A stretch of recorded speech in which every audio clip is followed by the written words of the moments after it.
Welcome to the Wisdom That Breathes channel. Across all our platforms, we try to share wisdom which is relevant and accessible to everyone. But on this particular platform, we go deeper into some of the ancient principles found within the scriptures.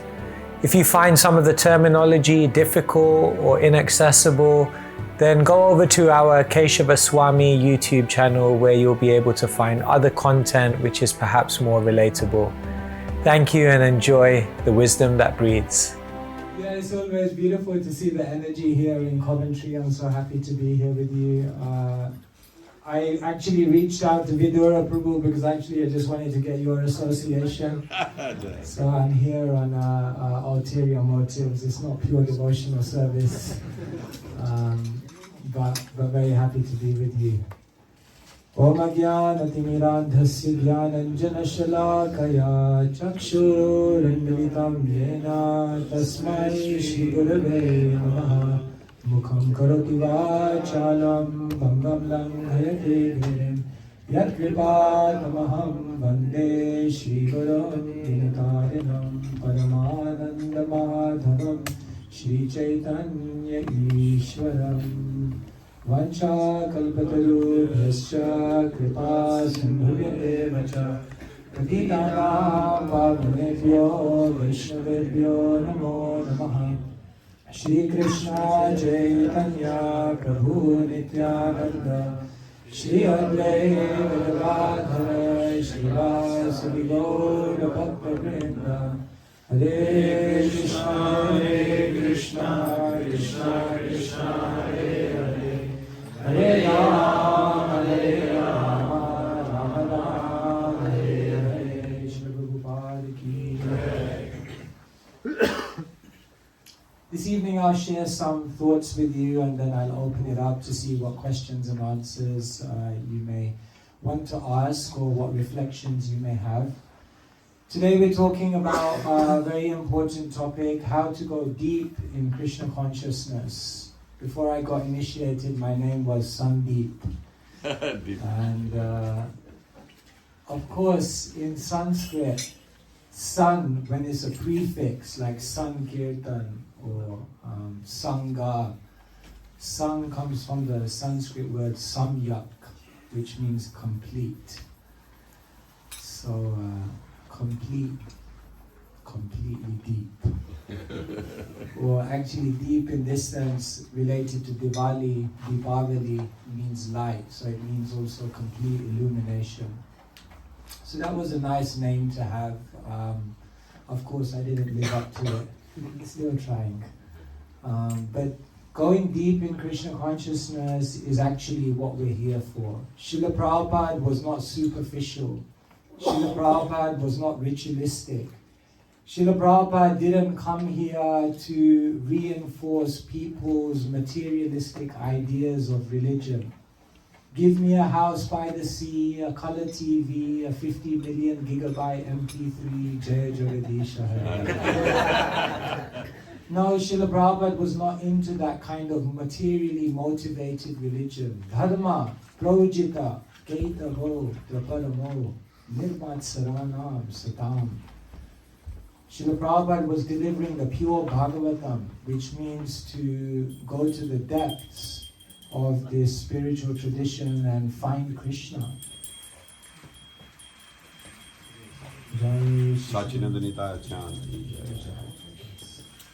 We travel to many places, so remembering this. Some of you may have in your youth or in your older age gone to the ocean, isn't it? There's so many oceans. When we go to Jagannath Puri, of course, number one attraction is the ocean. Number one attraction is Jagannath Temple, but then we also go to the Jagannath, the ocean. And it's very interesting, when you go to the ocean, there are different types of people. Some people appreciate the ocean from the side, isn't it? They look at the ocean, it's beautiful, they look at everyone else swimming, and they're happy just to enjoy watching everyone else enjoy the ocean.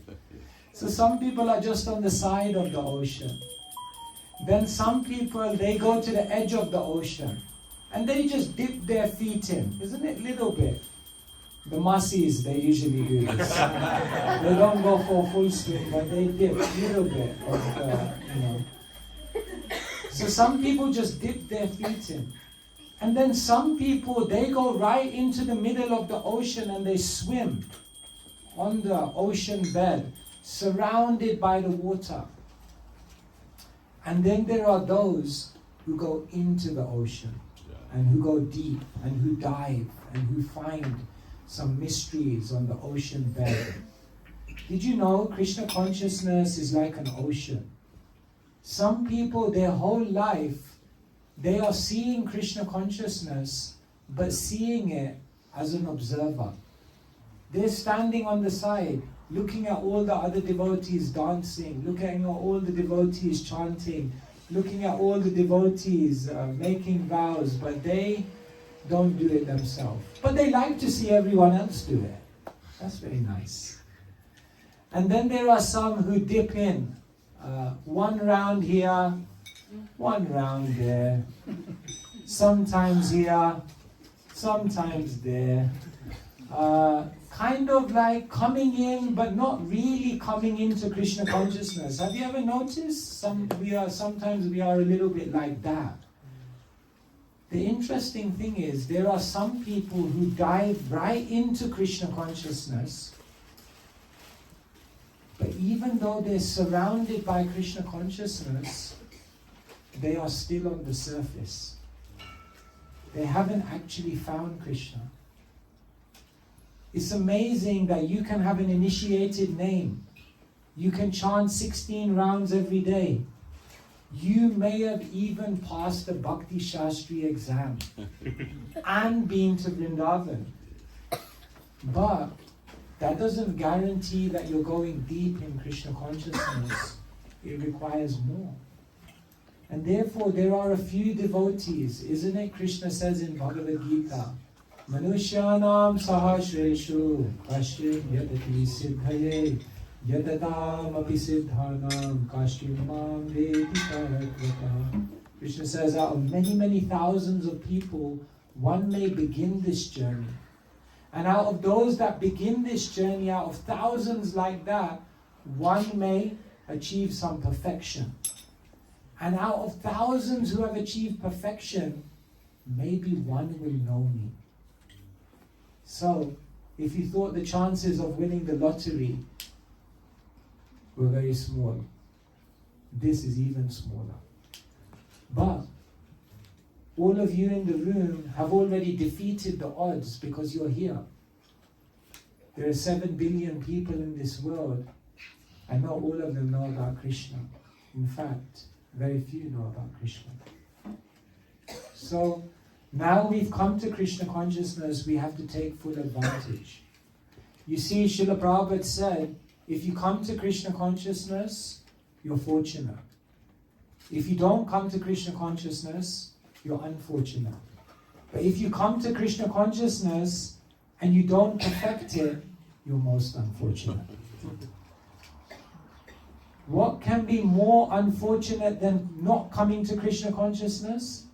Coming to Krishna consciousness and then wasting the opportunity because we didn't actually take it seriously. Diwali is coming, and I thought, let me tell you a story of what happened in Vrindavan on Diwali day. Do you know what story I'm going to tell you? What story happened on Diwali day? That's, yeah. You thought I was going to tell you that story. The story of Mother Yashoda binding Damodar. But I'm going to tell you a different story that happened on Diwali day in Vrindavan. In Vrindavan on Diwali day, one morning, Krishna's parrot, Vijakshana, came with messages. See, Krishna has many secret agents finding out what's actually happening in different parts of Vrindavan. So today, Vijakshana, on this very special day of Diwali, came with a message for Krishna. And the parrot said to Krishna, that there is something very, very special going on at a place called Malyahara Kund. Jai Sachinandana. So Krishna said, what's happening? What's so special? The parrot said to Krishna that in this beautiful lake on the banks, many, many gopis have assembled.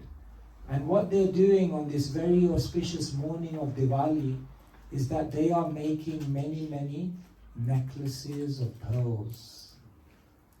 So as soon as Krishna heard gopis, and then when he heard pearls, that was the icing on the cake. So Krishna said, I must go there. You see, actually every day the gopis would go to Malyahara Kund, because at another place in Vrindavan, the gopis would pick flowers. Does anyone know where the gopis would go to pick flowers? Kusum Sarovar. Yes, they would pick flowers there, and then it said that after picking the flowers in Kusum Sarovar, then they would come to Malyahara Kund. Has anyone ever been to this place, Malyahara Kund? It's very, very close to Radha Kund. Actually, probably you've walked past there, but you may not have recognized. So the gopis came this morning, on Diwali morning, to this kund, and they were stringing many, many necklaces of pearls. So Krishna turned up. And as soon as Krishna turned up, they all became very, very shy. They all became very, very excited. Their heartbeat started increasing. And then Krishna said to the gopis, what are you doing? They said, it's a festival day, it's a day of great celebration, and therefore we are making these pearls and we will offer them to our different relatives and friends and all the different residents of Vrindavan. Krishna says, I also have some friends, I also have some residents of Vrindavan, and I also think that they need some necklaces of pearls. The gopis said, who? Krishna said, all of my cows. He said, cows? These are necklaces of pearls. We don't give them to cows. We give it to humans. So the gopis refused Krishna. They said, no, we will not give our necklaces of pearls to your cows.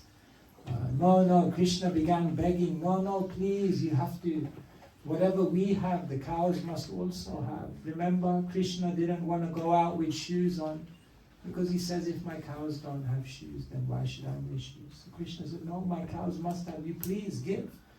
They said, no, Krishna pleaded even more. And then it said that Lalita Sakhi, she said, okay, all right, we'll give you something.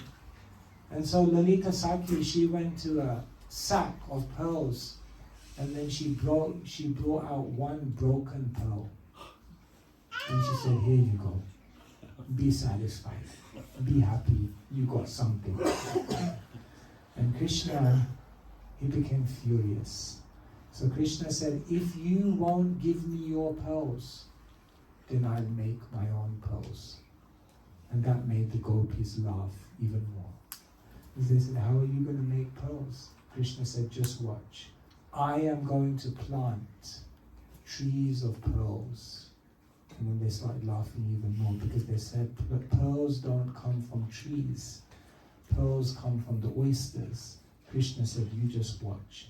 I can do anything.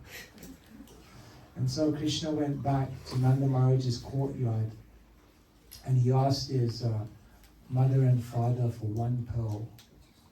And they gave him some pearls. And then he went out into the courtyard and he started digging up the earth. And Krishna planted pearls. And everyone was looking at him saying, what are you doing? This is never going to work. So Krishna planted the pearls, and then he filled up the hole. And then Krishna said to Madhu Mangal, okay, now you go to the gopis and tell them we've planted the pearls. Now you tell them we need to water. When you plant something, you need to offer nourishment.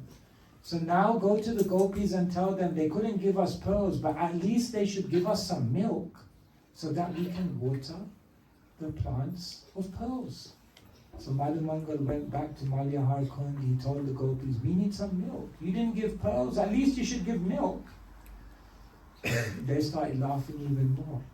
They said, no, first he wanted us to waste our pearls on his cows, and now he wants to waste our milk on putting it into the ground to water something that's never going to grow. This doesn't make any sense whatsoever. You get out of here. So Madhumangal came back, unsuccessful. So then Krishna went to his father Nanda Maharaj and he said, please, Father, give us some milk so we can nourish these pearls, plants of pearls. And so Krishna began pouring milk, yogurt, ghee, all kinds of dairy substances over where he had planted the pearls. And then they waited. They waited all night.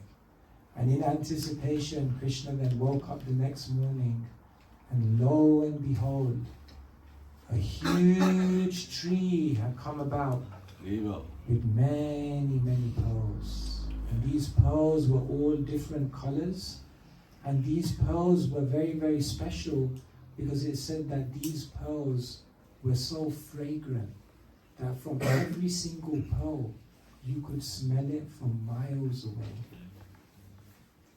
And then the gopis came. Where in the world did all of these pearls come from? Krishna said, I planted them. And in this way, Krishna defeated the gopis. And Krishna ended up giving the pearls to all the cows. Krishna even gave the pearls to the buffaloes. Krishna even gave the pearls to the goats and the sheep. Krishna even on that day offered pearls to the monkeys. Everyone had pearls. And in this way, Krishna showed how to plant pearls and create more pearls. When our teachers commentate on this pastime, our acharyas, then what they explain is that one way to see this is that the pearls are the commitments that you make to Krishna. When you make a vow to Krishna and you plant that vow in your heart, you make that commitment from this day forward, Krishna, I will do this for you. And when you water that vow, when you nourish that vow, when you protect that vow, and when you try to nurture that vow, then from that vow of commitment you make to Krishna, all of this amazing wealth comes in your spiritual life. And so the ancient teachers explain to us that the most advanced devotee, the deepest devotee, is the one who has made the most commitments to Krishna. Can you tell me a character in the Mahabharata who made an incredible vow? Can you think of anyone? Bhishma. He made an incredible vow. He took the vow of celibacy. And when he took the vow of celibacy, it said that the demigods started to shower flowers upon him. And then the commentators say, but why did they shower flowers upon him? Because so many people were taking the vow of celibacy. But they said, he vowed to stay in the palace, surrounded by opulence, surrounded by all kinds of material pleasures, and still remain celibate. That was extraordinary. So Bhishma in the Mahabharata makes a great vow. Can you think of someone in the Srimad Bhagavatam who makes a great vow?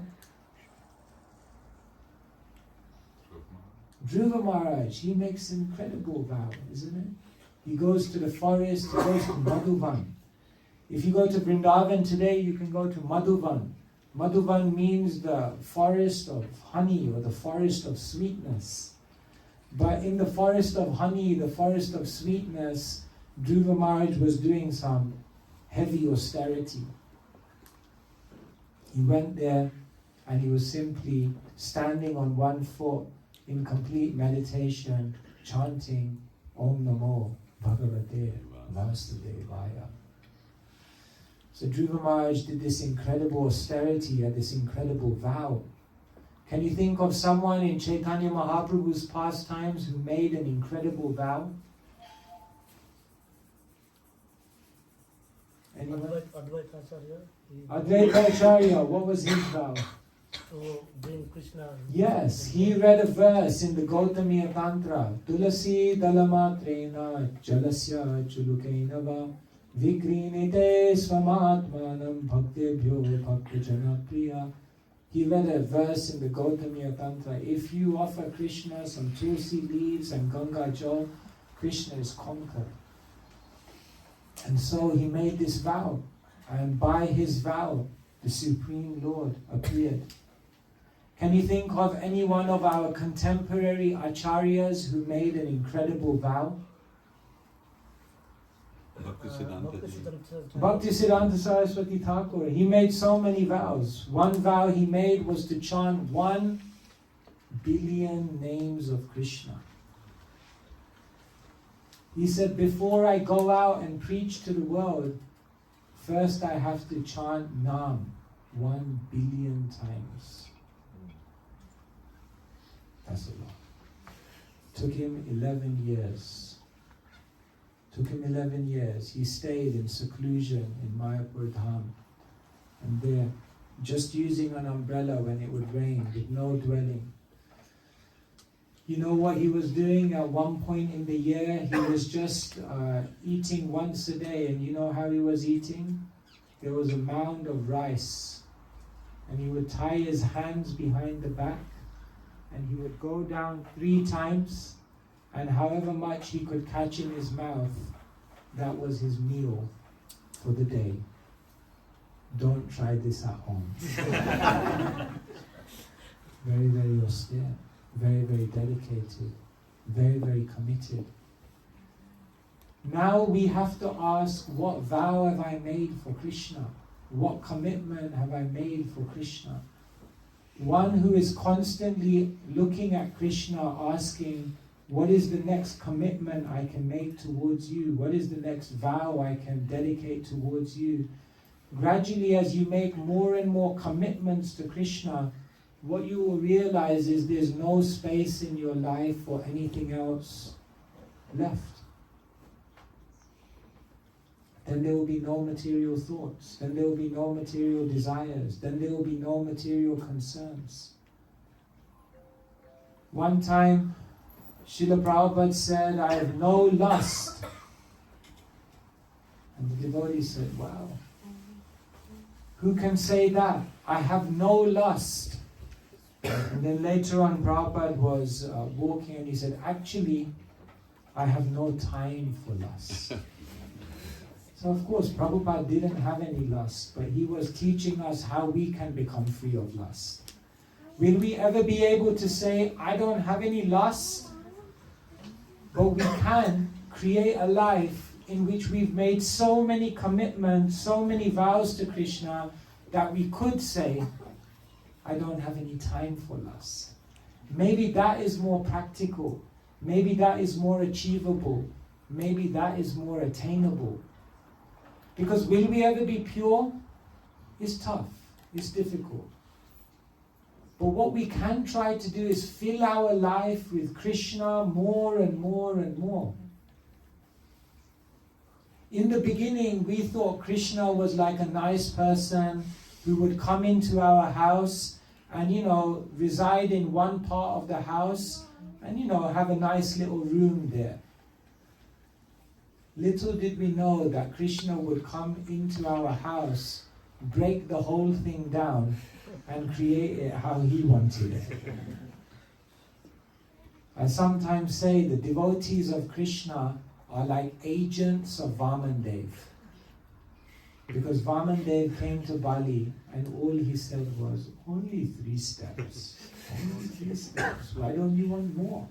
No, 3 steps is sufficient. And what did he end up doing? Taking everything.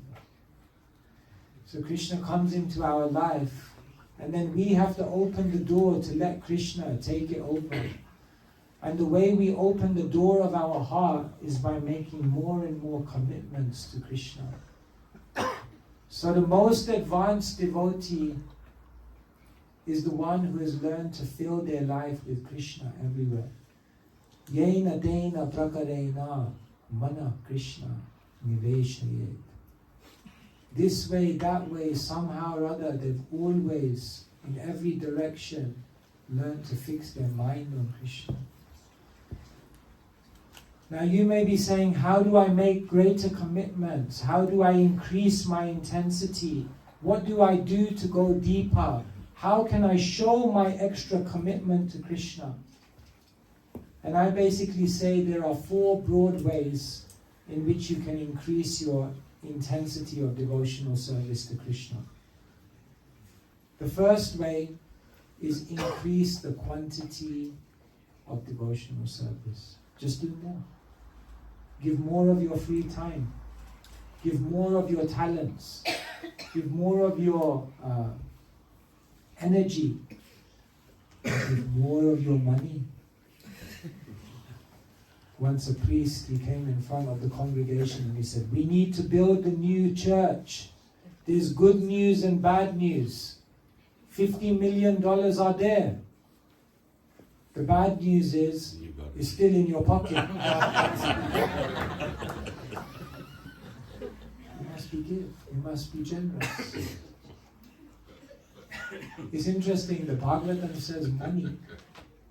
The very interesting thing about money, the Bhagavatam says, money causes you anxiety while you're trying to get it. Money causes you anxiety when you have it. And money causes you anxiety when you lose it.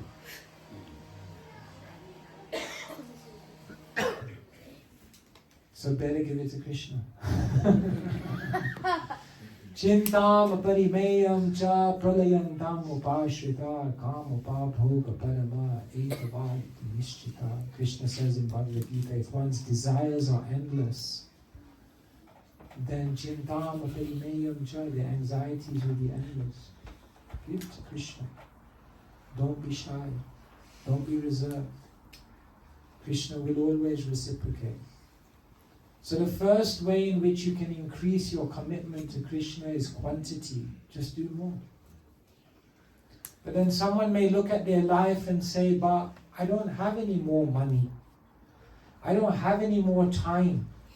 I don't have any more energy. I'm giving everything to Krishna. Krishna, see, there's no more space in my life to give more to you. So they have to become more intense and committed by increasing quality.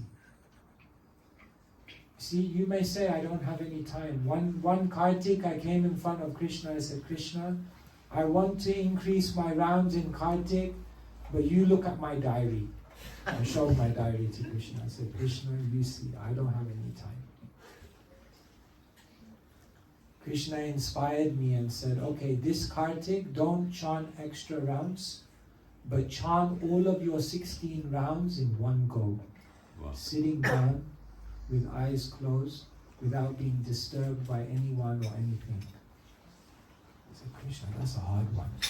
Can I do extra rounds instead?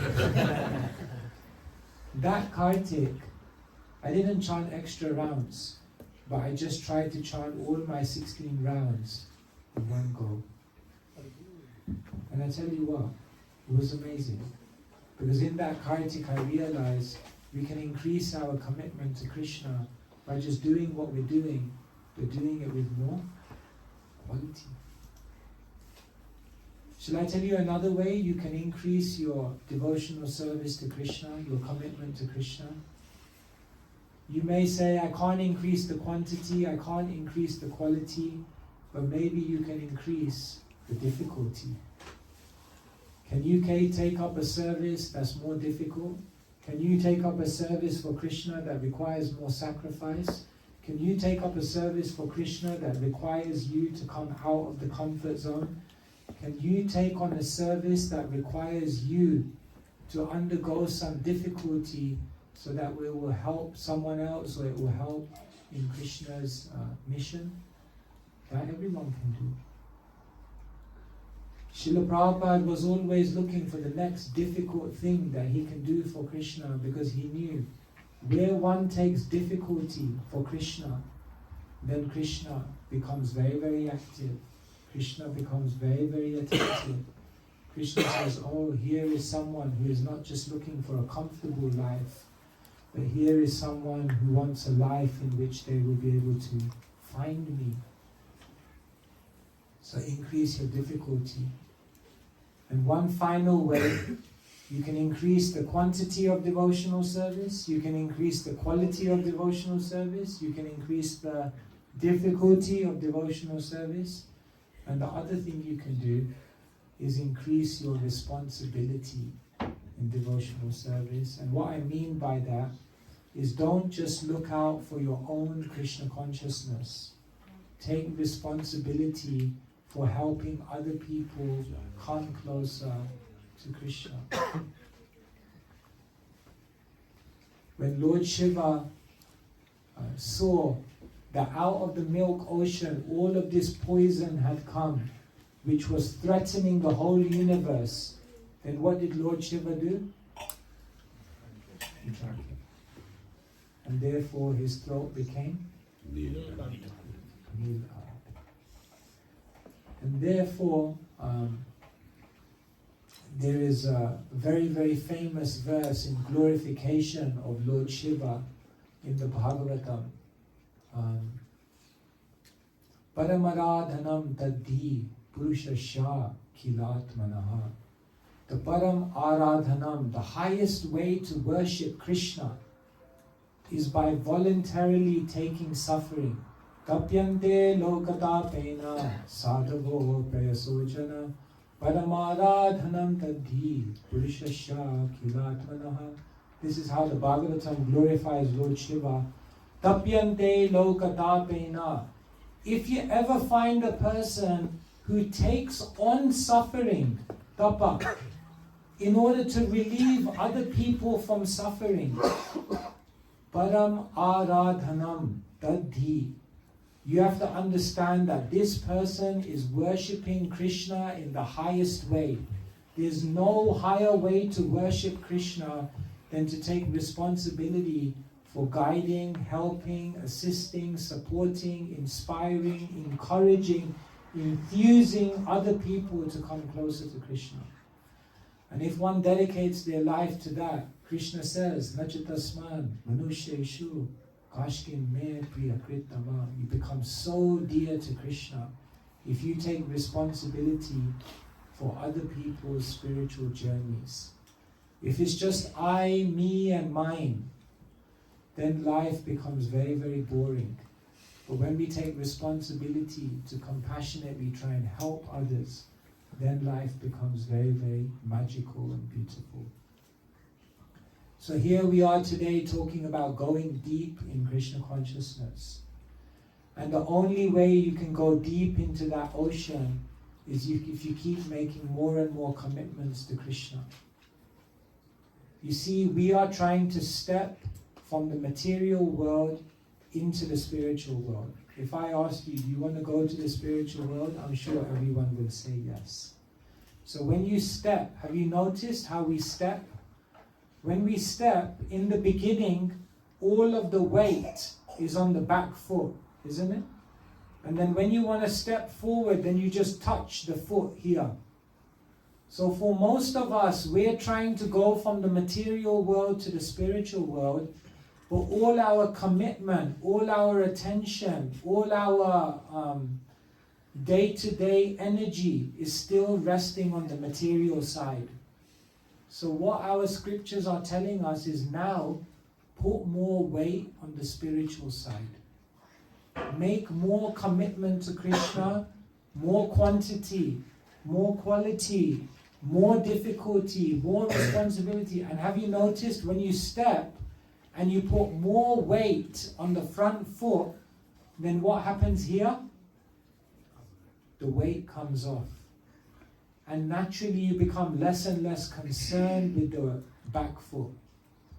So when you make more and more commitments to Krishna, then you step more and more into the spiritual world, and then you come more and more out of the material world, and you become less and less entangled in all the crazy things going on here, and you reside with Krishna in Vrindavan. Vrindavan is the place where everyone has made a vow to always remember Krishna and never forget him. In fact, they've not even made that vow. They're just naturally doing it. Smartavya satatam Vishnu vishmartavya nadyatujit. So this is how we go deep in Krishna consciousness. And if we're not going deeper in Krishna consciousness, if we don't feel like we're progressing, if we feel as though there's a lack of transformation, then the answer is very, very clear. Because we're not making an increased commitment to Krishna in one of these different ways. And therefore, Srila Prabhupada opened up the treasure house.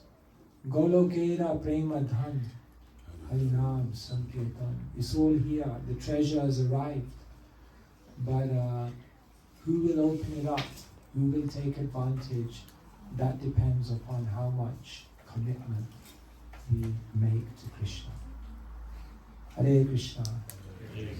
So thank you so much.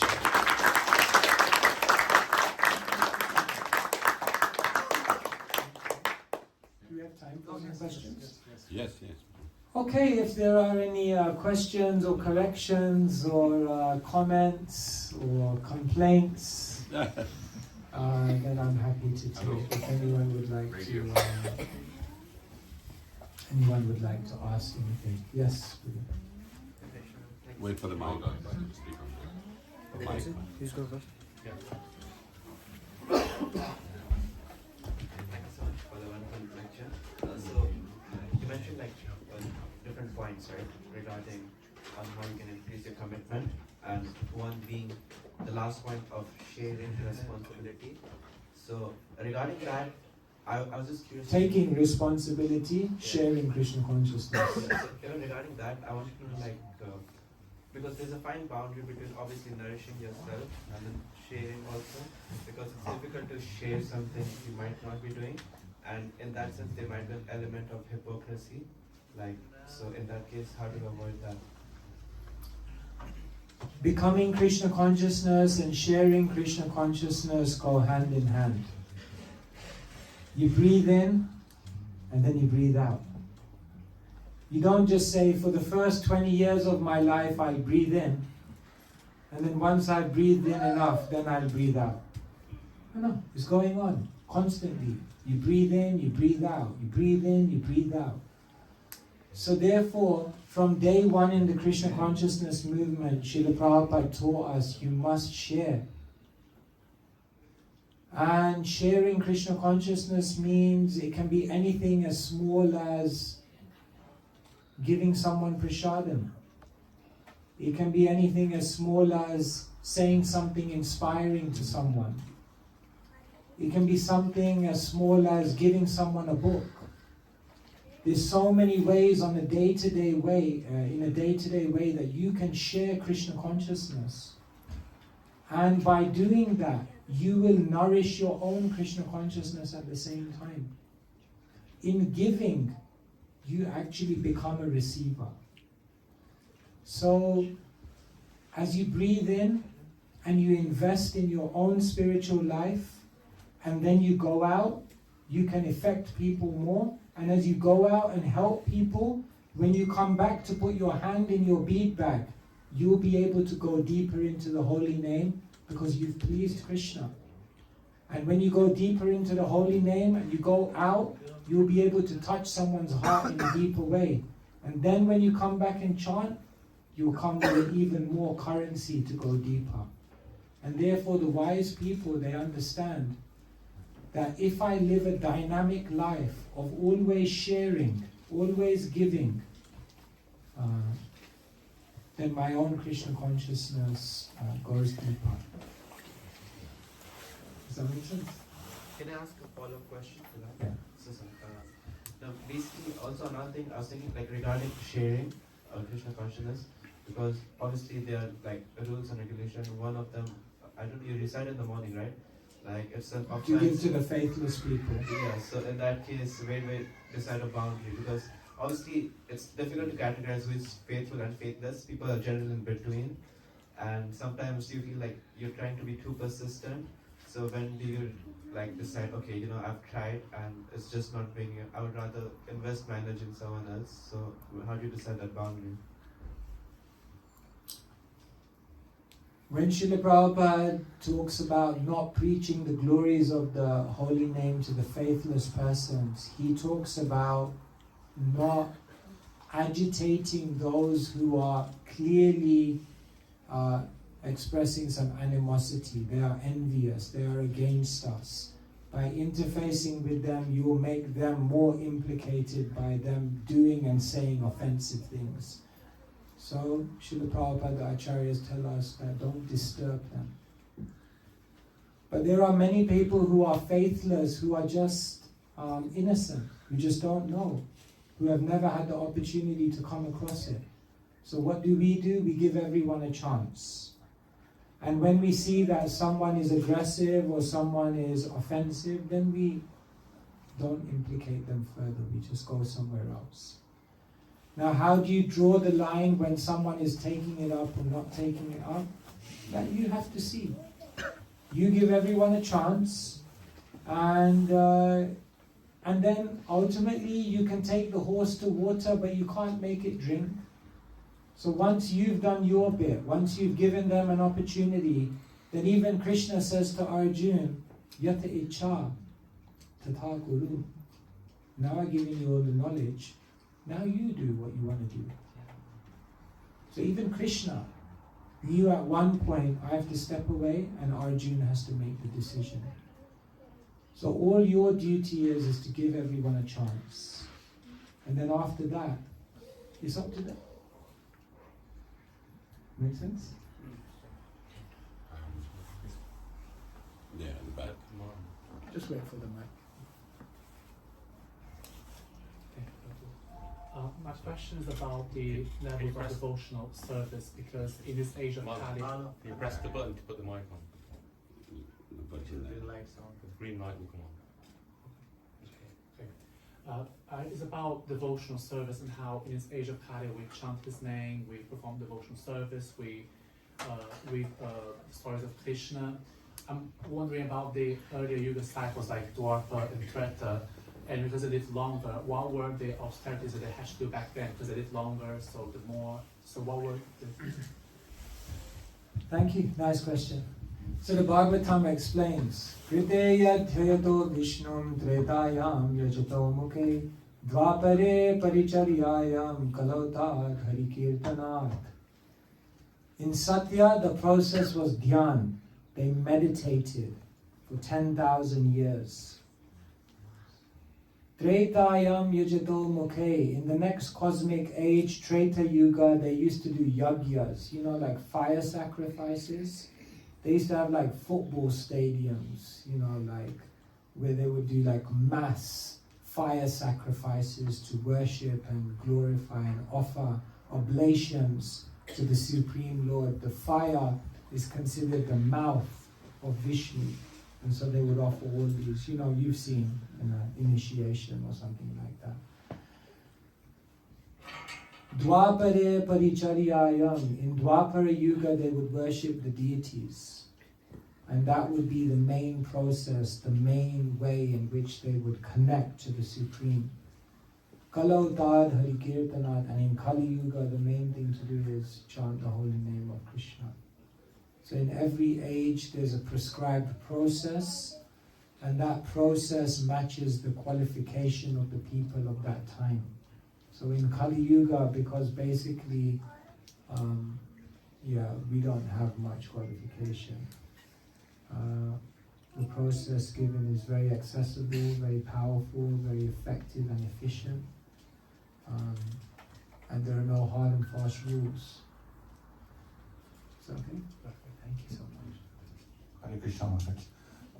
It is said that the Kali Yuga is going to last for about 4,22,000 years or so, something like 32. that. Yeah.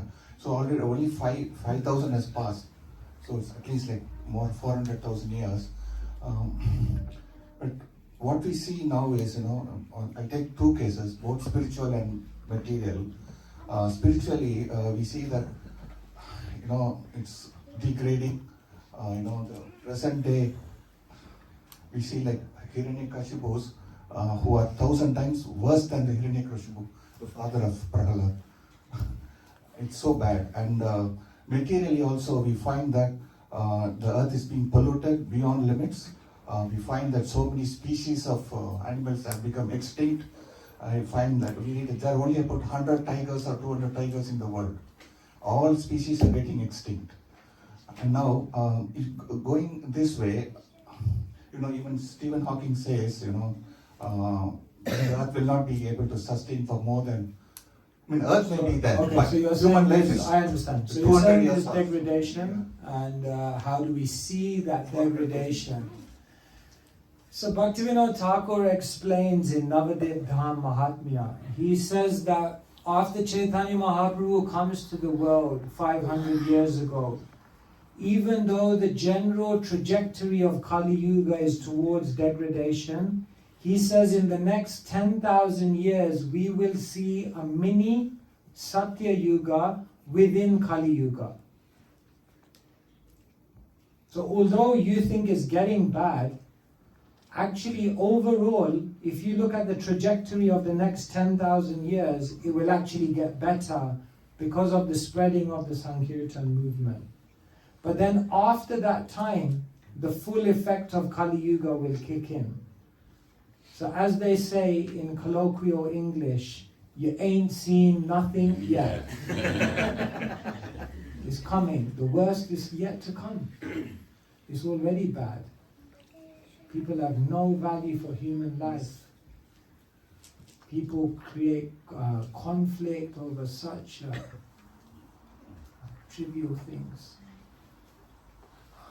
And people have no qualms about ending someone else's life. It's just a number. It's going to get even worse. So if you want to know how bad it's going to get, you can read the 12th canto of the Bhagavatam and find out. Don't read it before you go to sleep. But within that time, we have an opportunity to really make a contribution to the world.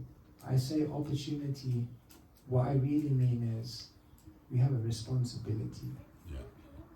Martin Luther King said, the people who want peace in the world have to be as enthusiastic, organized, and intelligent as the people trying to create war. So we don't realize the power of what we have. And we're oftentimes, speaking for myself at least, we're kind of just like very blasé, very lax, like, yeah, okay, where's the prasadam? What time is prasadam? Kind of like sitting around, not kind of sitting on this wealth of spiritual knowledge and wisdom and practice that has the opportunity to change the world. So, once I was on Sankirtan, and halfway through the day, I just decided to go back to the car to warm up. So I turned the engine on. I put the seat back. I turned the fan to red, deep red, and I blasted it up. And I thought I'll take a 5-minute nap. After all, you have to do some self-care as well. Anyway, 20 minutes must have gone by. Anyway, I was almost in like the deepest yoga nidra, like deep sleep. And then I just heard this sound like knocking on the window. So I looked out, and it was just some English person I'd never seen before in my life. So he said, "What now?" So I put down the window, and he looked at me and he goes, "What are you doing here? Get out there. You got important work to do." I was like, who is this guy? The Sankirtan leader or in disguise? I said, "Who are you?" He said, "You gave me a book earlier this week, and I've been reading that book. It's amazing." He said, "You need to be out there giving this knowledge to these people." I said, "Why don't you join me?"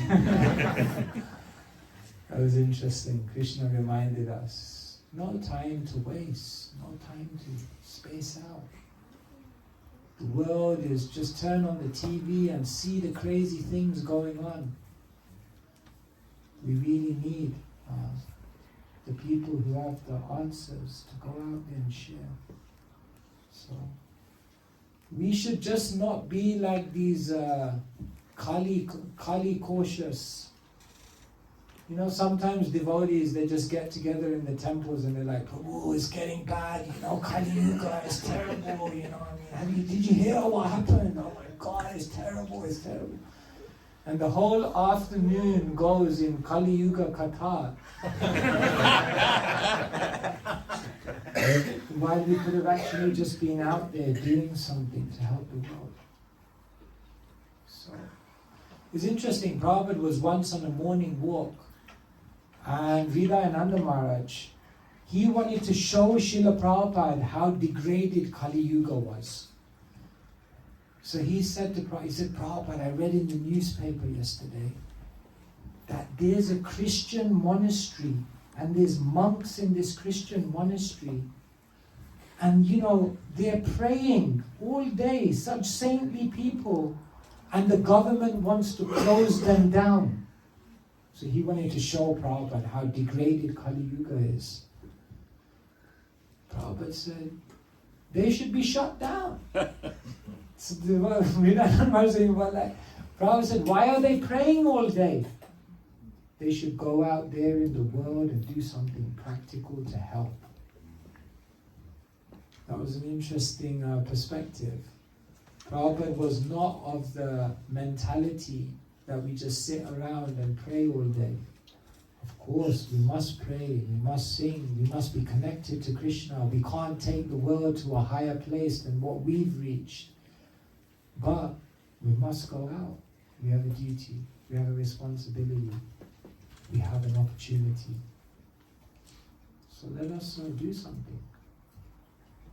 December is coming, it's the winter marathon. Try, step out. Just see who's out there waiting for Krishna. Maybe you'll just have some mystical, memorable, magical, moving experiences. It's all available. But then we have to come out of our comfort zone. Because if it's only ever about our spiritual life, and my pilgrimage, and my reading, and my chanting, and my book collection, yes, that's very nice. But what did you do for the world? Maybe that's the question that Srila Prabhupada will ask us at the end of life, if we have the fortune of seeing him. Maybe, just maybe, Prabhupada will say, and what did you do to help spread the Krishna consciousness movement? And hopefully, we'll all have something to say. Because that is what was on Srila Prabhupada's mind. That's what he was thinking about.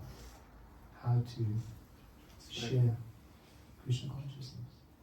He said, if you love me, distribute my books. That's what he said. Exactly, yes. Thank you. That was a lovely answer.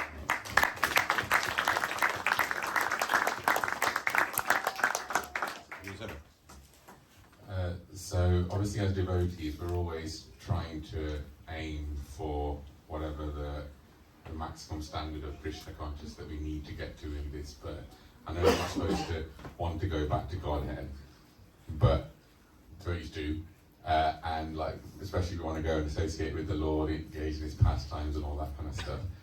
What is the actual level that we need to get to do that? Because I've been reading Saints of Braja by Bhagavan Keshava Maharaja, and there's so many devotees in this. This is a Gaudiya book, so it's about like Siddh Krishnadas Babaji, Jai Krishnadas Babaji, and even Jagannath Das Babaji Maharaj is in there, who did Purashcharan to get Siddhi. So my question is, as devotees, do we need to become Siddha Purushas to go back to Godhead? What is the requisite standard? Because otherwise, we don't know where to aim.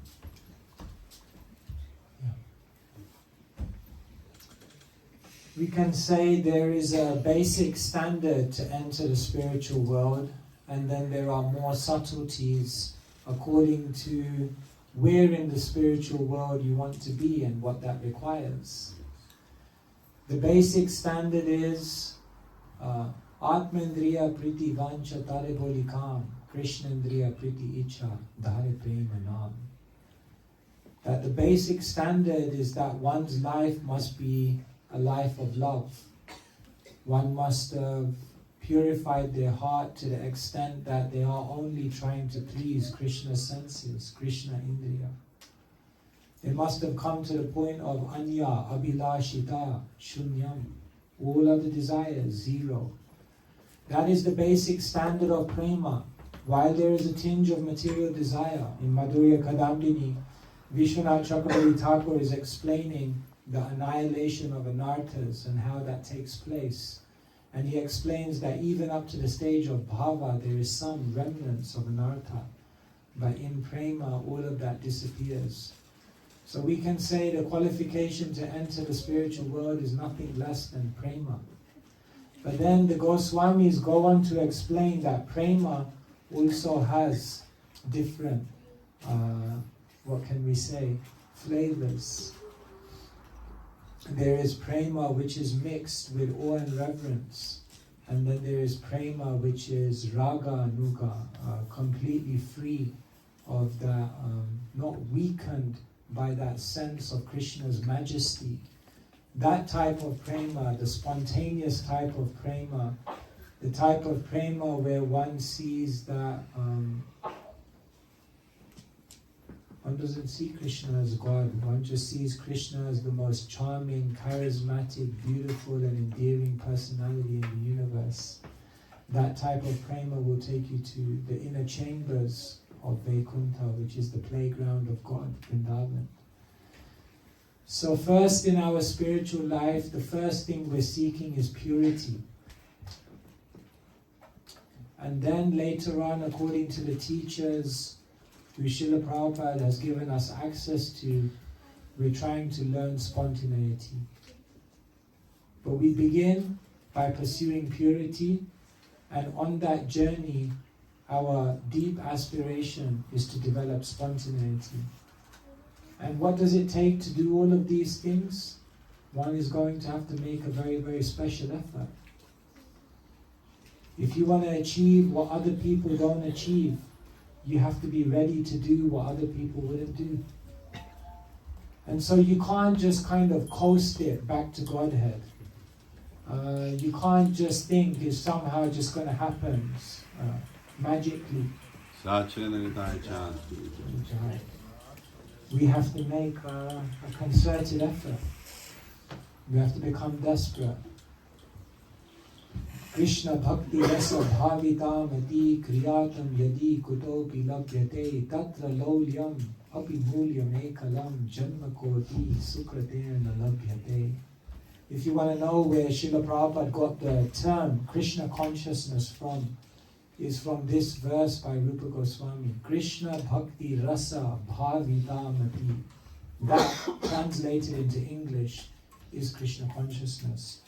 And Rupa Goswami says, there's only one price. Mulyam ekalam. You have to have lolyam. You have to be greedy. Once Prabhupada was feeding many, many ducks, and he was giving more to one particular duck. And they asked Prabhupada, why are you giving more to that duck?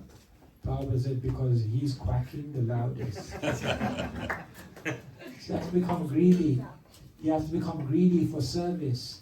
You have to become greedy to do more quantity, more quality, more difficulty. You have to be greedy for responsibility. You have to be greedy to really be part of the greatest movement on earth. We have to be greedy to say, people in the world are greedy for so much material things. They are super enthused to make money.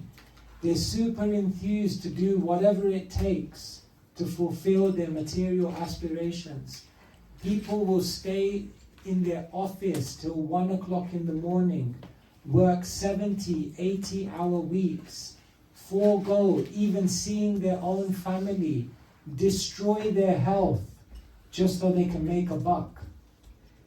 And us, for Krishna praying, are we willing to make such a sacrifice? Are we willing to be as greedy as the materialist is? Maybe if we engender that type of greed, then we could do it by Srila Prabhupada's grace. So, we have to try, somehow or other, to become pure devotees. Because one devotee said to Prabhupada, Prabhupada, there are 12 Mahajans. I think you're the 13th. And Prabhupada looked back at the devotee and said, yes, and you become the 14th. Yes, that was Prabhupada's program. Prabhupada said, if I make one pure devotee, I'll consider my whole mission a success. If you want to make Prabhupada's mission a success, first try and become a pure devotee and see how many people you can contact who may also become pure devotees. Then, definitely, Prabhupada will smile. Hare Krishna. Thank you so much.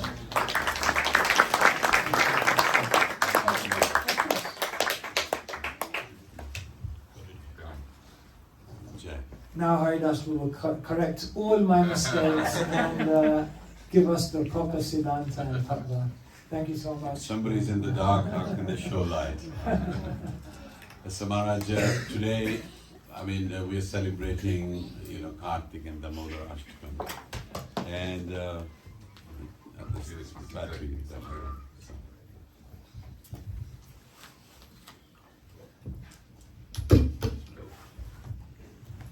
So the categories you said about quantity, quality, difficulties and responsibilities, I think there's one item which you should add, and that is association. Yeah. Like tonight you come, and just like Damodar Ashtakam, you've tied us, with your enlightenment, so we feel not only you tie Krishna, you even tie the devotees, and you get the benefit. So I would like everybody to join in and applaud Maharaj for tying us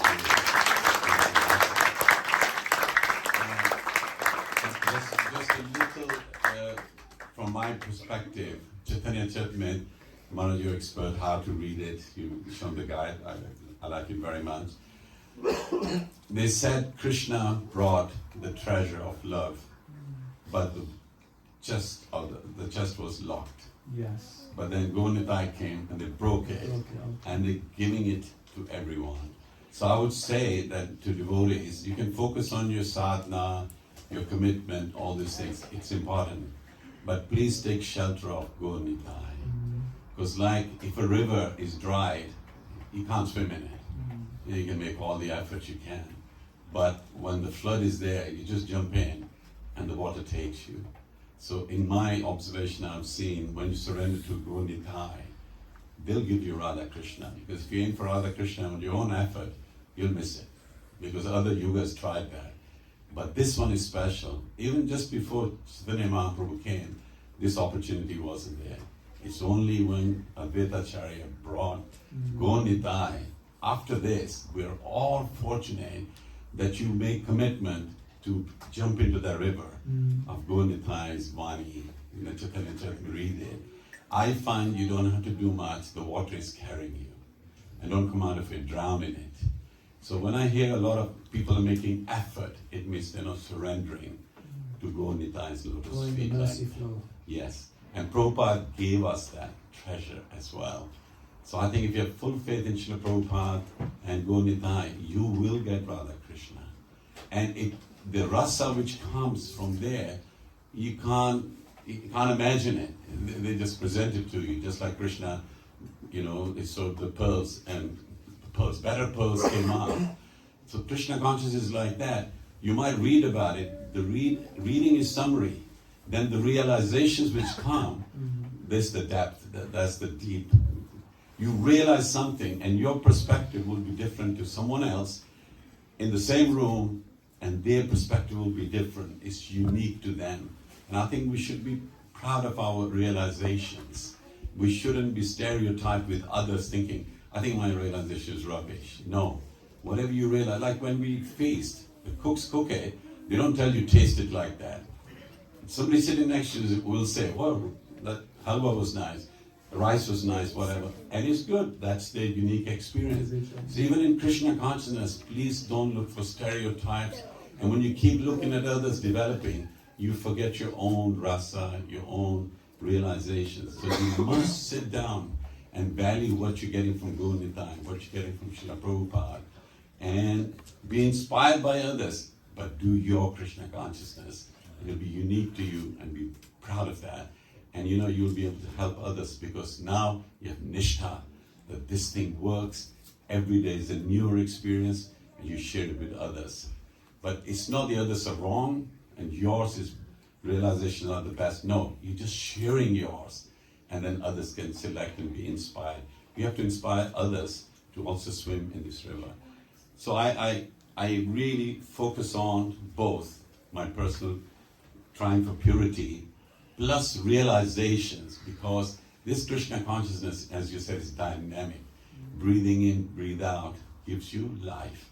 So life is take it in, share it with others. Next day, fresh take in, share it out again. Don't hang on to some of the realizations you've had 20 years ago and keep like broken record, just keep saying those to establish yourself. Just a newer and newer ones, and this is how dynamic Krishna consciousness is. And when you read Gita and Bhagavatam, every time you read the same verses, it has a different deeper meaning. Yes. And you think, how's my mind picking it differently this time? I thought there's only one meaning to it.